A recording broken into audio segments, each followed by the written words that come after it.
Hi there, and welcome back to the British Accent Podcast. I'm Emily. And I'm Nick. Today we're talking about something that might challenge the way you've been thinking about discipline, progress, and growth. It's the idea that you don't need more motivation, you need gentleness and repetition. It's such a common trap, isn't it? Waiting for motivation to strike. Hoping one magical moment will suddenly make everything easier. But the truth is, motivation is like weather, it comes and goes. You can't rely on it to build anything that lasts. Yeah, and what you can rely on is the power of small, repeated actions. Not forced. Not pressured. Just steady. And done with a kind approach. That's where the real change lies, in quiet consistency, not in bursts of energy. And being gentle with yourself doesn't mean you're not serious. It means you're creating something sustainable. When you treat yourself with kindness during the process, it becomes less about proving something, and more about becoming someone. So today, we want to unpack how repetition builds trust with yourself, and how being gentle makes it safe to keep going, even when it's hard. Because it's not about waiting to feel ready. It's about starting small, and doing it with care. Again and again. And when you approach growth that way, something shifts. You stop chasing motivation like it's the answer to everything, and you start creating structure through rhythm. Even if it's simple. Even if it's slow. That rhythm becomes your foundation. Yeah, and the thing about repetition is, it rewires how you see yourself. Each time you show up, whether it's for 5 minutes of writing, or stretching, or learning something new, you're proving to yourself, I follow through. I come back. And it doesn't have to feel exciting every time. In fact, most things that truly change us feel quite ordinary in the moment. The cup of tea in the morning. The 10-minute walk. The daily check-in with yourself. Not dramatic. But deeply powerful. Because real transformation isn't a performance, it's a process. And that process is often quiet. And slow. And repetitive. But it builds something strong. Not flashy confidence, but steady self-respect. And that self-respect grows when you stop beating yourself up for not being constantly driven. You're not broken just because you're tired. You're not lazy because you need gentleness.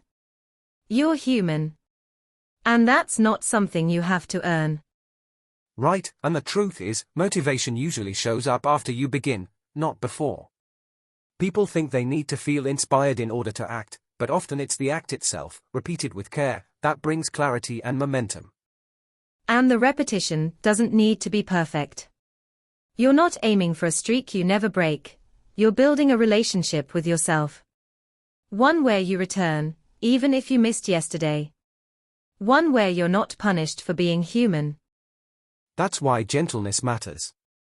Because without it, repetition becomes rigid. It turns into something cold and unforgiving. But with gentleness, repetition becomes warm. It feels like, hey, I'm here for myself again. No pressure. Just presence. And over time, you start to realize, it was never really about motivation. It was about showing up in the smallest ways, with the softest voice, saying, I'm trying. And letting that be enough. Letting that count. Because it does count. You don't need a burst of motivation to change your life. You just need the quiet decision to keep coming back. Even when it's boring. Even when it's quiet. Especially when it's quiet. And in those quiet moments, when it's just you and the practice, you begin to notice the shift. Not because everything is suddenly easy, but because you're less at war with yourself. You're not chasing motivation like it owes you something. You're just showing up. And that's where real self-trust begins. You're no longer depending on a mood to carry you forward. You're leaning into rhythm. Into consistency. Into grace. And the more you do that, the more natural it feels to keep going. Exactly. And that's why we always say, gentleness isn't weakness. It's a form of strength that sustains. It lets you keep walking, even when your energy dips. It creates space to rest without guilt. And that's how you build something that actually lasts. Because you're not just building a routine. You're building a mindset. One where effort doesn't have to be dramatic. One where your worth isn't measured by how hard you push, but by how kindly you return. So next time you feel stuck or unmotivated, maybe ask yourself, what would it look like to be gentle today? What small thing could I repeat without pressure? What rhythm feels doable, even if I'm not inspired? That question alone, that's a powerful place to begin. Because when you begin from a place of kindness, you're not working against yourself.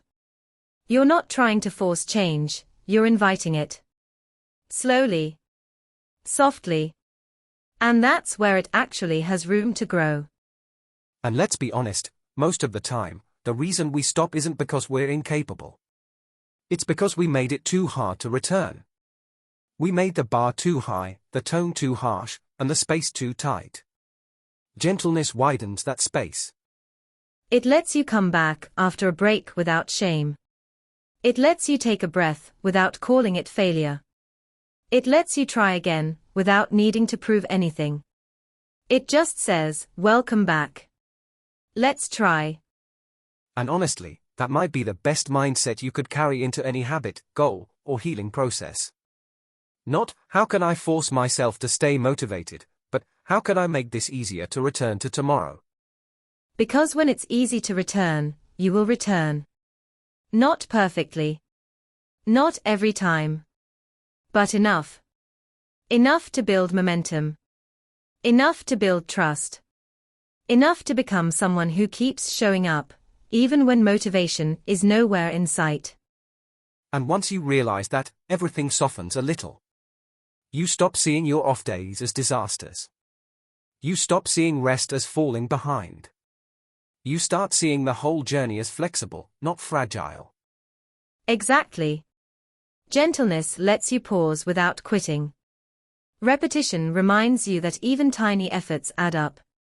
You start to understand that consistency doesn't mean never missing, it means always returning. It's like tending to a garden, really. You don't flood the soil all at once and expect a tree the next day. You water it. A little. Often. You keep showing up. Even when it looks like nothing's happening. And sometimes, the growth isn't visible right away. But it's there, beneath the surface. In the discipline you're rebuilding. In the pressure you're releasing. In the way you begin to speak to yourself a bit more gently. So, when it feels like motivation has disappeared, and it will, remember that you don't need to chase it. What you need is a rhythm that's light enough to carry, and soft enough to return to. Again and again. Quietly. Faithfully. Gently. And even when progress feels invisible, that rhythm is still doing its quiet work. You're still learning. Still healing. Still building something steady, even if it's not loud or fast or dramatic. That's what real change usually looks like. And it's in those unremarkable moments, those days when you show up just a little, without pressure, that something starts to shift deep down. Not in your routine, but in your identity. You start to believe, I'm someone who comes back. And from that place, you can build almost anything.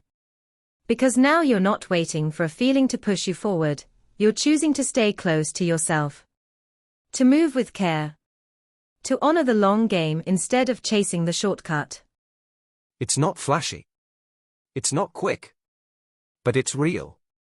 And that's what makes it powerful. Because when you live this way, with gentleness and repetition, you realize you don't need to feel motivated. You just need to keep returning. That's more than enough. And maybe that's what growth really looks like.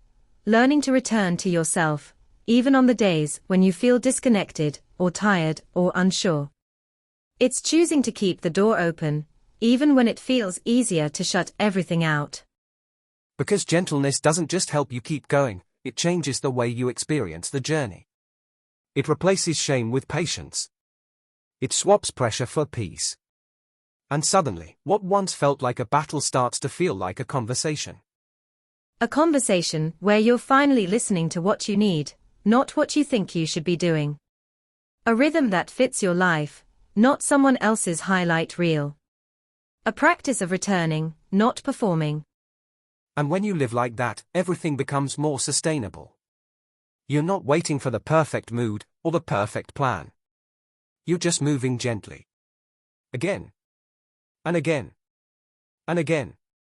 And every time you do, it counts. Because even if no one sees it, even if it doesn't feel impressive, those quiet returns are shaping you. They are building resilience, not through force, but through compassion. And that kind of strength lasts. And let's be real, it's a lot easier to keep going when you actually like the way you're treating yourself. When the process feels like support, not punishment. When the effort doesn't drain you, but quietly grounds you. That's the shift, isn't it? From chasing peaks of motivation to trusting steady presence. From demanding instant results to appreciating slow roots. From harsh discipline to honest devotion. And that's why we keep coming back to this. Motivation fades, but rhythm stays.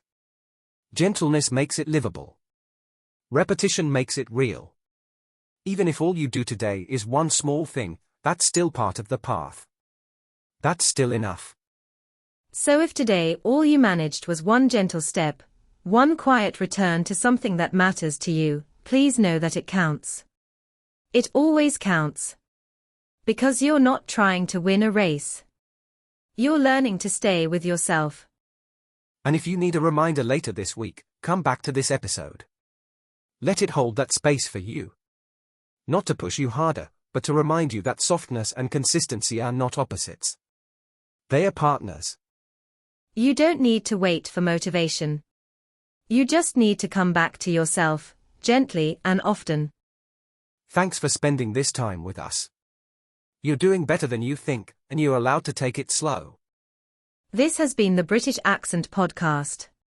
We'll speak to you again soon. Until then, be kind to yourself. Always.